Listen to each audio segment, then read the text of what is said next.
y a toujours cette phase-là où vous ne pouvez pas être là-dedans tout de suite. Donc il faut quitter cette utopie en se disant je vais être tout de suite performant sur les réponses. Parce que, bah non, vous allez passer par autre chose d'une part.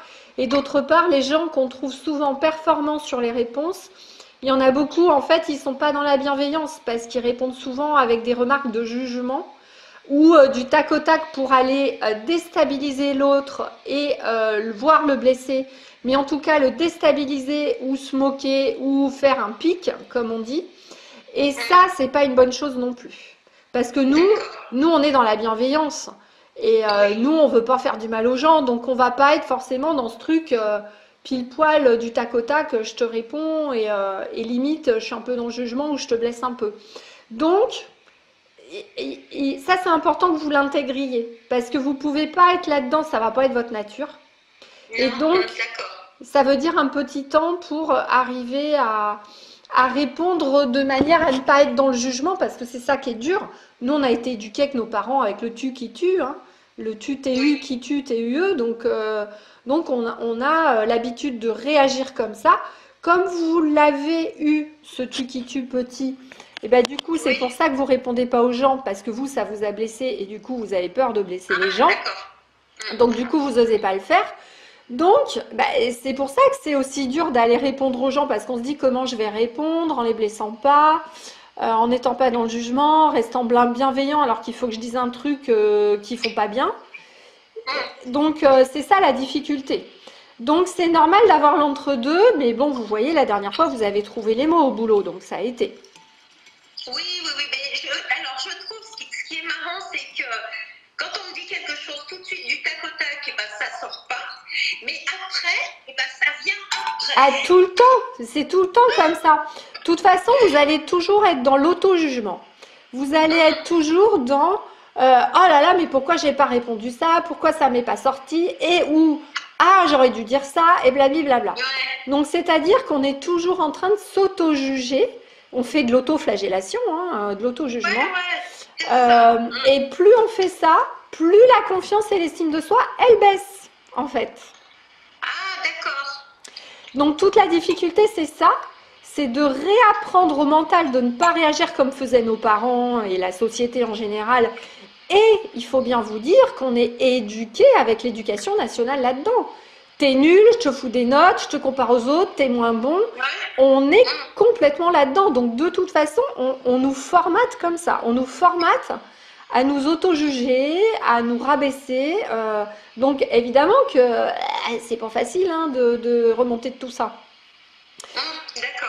Voilà, donc ce qu'il faut, c'est à chaque fois vous dire que quelle que soit votre réaction, quel que soit ce que vous avez dit, bah, c'est ce qui était le mieux pour vous à cet instant T.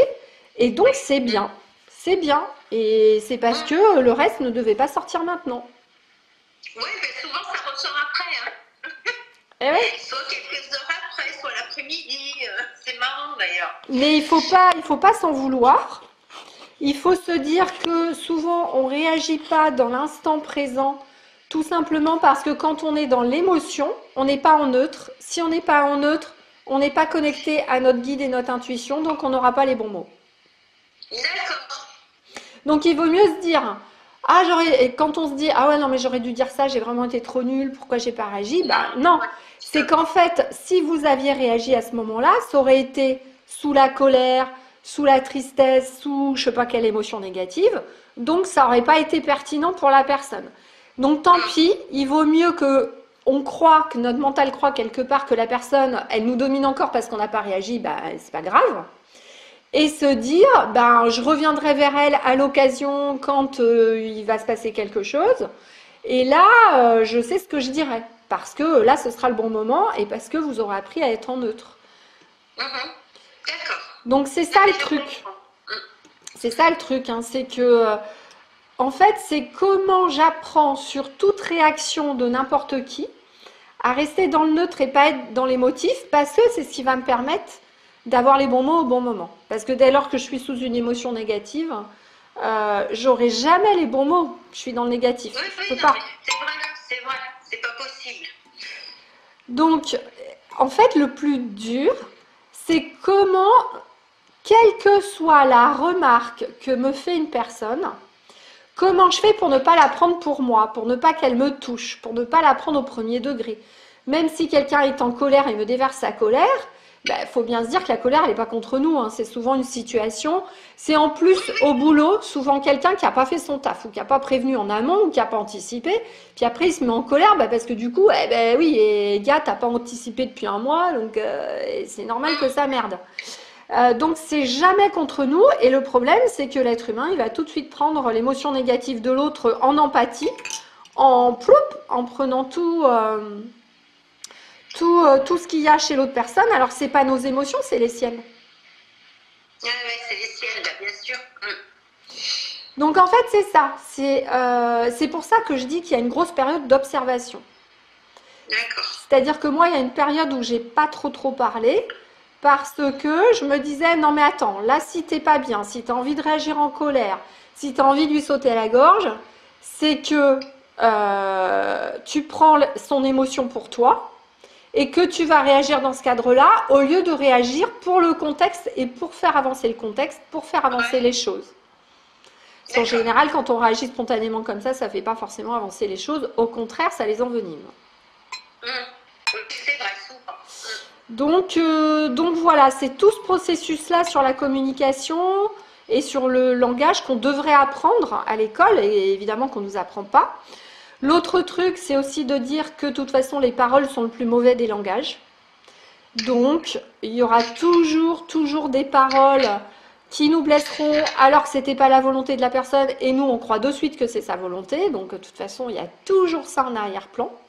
Donc ça, il faut aussi l'intégrer et bien se le dire pour pas retomber dans le piège, en fait. Et après, du coup, il faut que vous essayiez d'observer, vous voyez, dans les situations de tous les jours, observez ce qui vous énerve, ce qui vous fait réagir en émotions négatives, qui vous rend triste, qui vous rend en colère, etc. Vous observez, vous essayez de l'évacuer de suite avec tous les exercices qu'on a vus. Vous imaginez juste que l'énergie, elle part dans vos pieds aux racines, vous refaites votre coque et vous dites bien à votre mental, oh, c'est pas mon émotion, je reste neutre. Vous décidez de vous mettre en neutre et là, vous allez voir que déjà, il y a des mots qui vont arriver plus facilement. D'accord, oui, je reste en neutre, ok. Ouais. D'accord. En fait, c'est être un vieux sage, entre guillemets, c'est ça. Hein. C'est comment, je disais toujours à l'époque, il peut y avoir une bombe atomique à côté, il peut y avoir un immeuble qui s'écroule, il peut y avoir un AZF comme moi j'ai eu à Toulouse. Eh bien, il faut rester bien, se sentir bien et rester dans l'amour et la joie. En fait, c'est ça le truc. Ouais. Pas facile. Ouais. Et ne pas tomber dans la peur ou le négatif. Et pour la communication, donc, il va y avoir effectivement la phase d'observation, ça c'est normal. Mais est-ce qu'on a parlé ensemble du jeu, la communication non violente et comment parler avec le jeu? Non. Ok. Donc, dans cette phase d'observation, en fait, comme vous allez avoir du mal à exprimer des choses aux gens parce que vous avez peur de leur faire mal, en fait, souvent, on fait mal aux gens parce qu'on est dans le jugement, parce qu'on commence les phrases par le tu. Oui. On est d'accord. Et on appelle ça en communication non violente ou en, comment ça s'appelle, en thérapie, je suis en train de chercher le nom là, je trouve pas mes mots ce matin. On appelle ça le tu, tu, qui tue, tue. Donc le but, c'est on a le droit de mettre un tu dans la phrase pour exprimer ce que la personne a fait, mais on n'a pas le droit de le mettre en début de phrase, en fait. Ça veut dire que toutes vos phrases doivent commencer par un je. Ah bon, d'accord. Et ça, pour vous entraîner, parce que c'est dur à faire. Moi, je me suis entraînée avec ma famille au début. Donc ça s'appelle la communication non violente. C'est arriver à exprimer ses ressentis de manière objective pour l'autre et de trouver une expression qui permette de satisfaire les deux parties. Exemple. Exemple, oui. Vous avez une personne qui débarque dans votre bureau super en colère. Ouais. Premier réflexe, vous avez envie de lui dire quoi? Eh ben, t'as pas à m'agresser. Voilà. t'as pas à m'agresser. Donc, en fait, vous prenez, regardez. Déjà, vous commencez par le tu. Ouais. Donc, elle est en colère. Et si vous dites, t'as pas à m'agresser, vous émettez aussi une agressivité. Oui. Oui, Donc, vous renforcez son émotion négative. Ouais. Donc, le début du dialogue, il commence par une hausse de la négativité et de l'agressivité. Donc déjà, c'est pas bon. Ouais, d'accord. Ensuite, on commence par le tu. Ça veut dire que t'as pas m'agresser, ça veut dire que vous considérez que son point de vue et sa colère n'est pas légitime. Ce qui est peut-être vrai sur le fond. Mais du coup, la personne, elle va se sentir agressée puisque vous l'écoutez pas. Ouais, d'accord. Puisqu'en disant t'as pas à m'agresser, c'est que déjà vous considérez que son attitude, ses émotions n'ont pas lieu d'être. Ouais.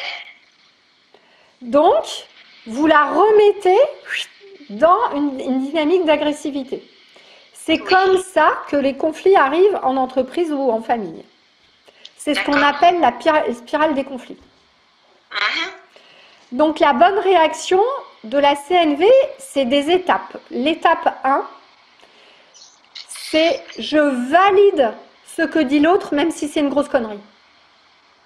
Notez-vous, je valide ce que dit l'autre, même si c'est une connerie. C'est-à-dire que je dois accepter l'état dans lequel est l'autre, même si c'est un état déplorable.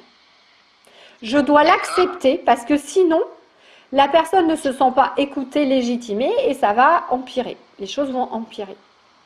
Donc je dois accepter ce que dit l'autre parce que c'est son état à lui et c'est pas contre moi. Et déjà en pensant ça, ça va vous éviter de prendre la colère pour vous.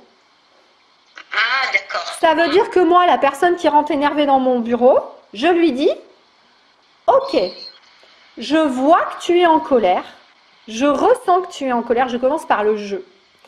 Je ressens que tu es en colère, je vois que tu es très en colère, qu'il y a quelque chose qui vraiment t'a contrarié. Ok, j'entends, j'entends bien, mais s'il te plaît, assis-toi et on en parle calmement. Mais je ne lui dis pas « T'as pas à faire ça, t'as pas à être en colère ». Je valide son état. Ouais, mais on voit bien la différence. Tout de suite. Le jeu, c'est moins agressif. C'est surtout que je le ressens tout de suite. La personne, elle va se sentir écoutée, donc elle va baisser d'un cran. Bon, oui, sauf si elle est schizophrène, évidemment.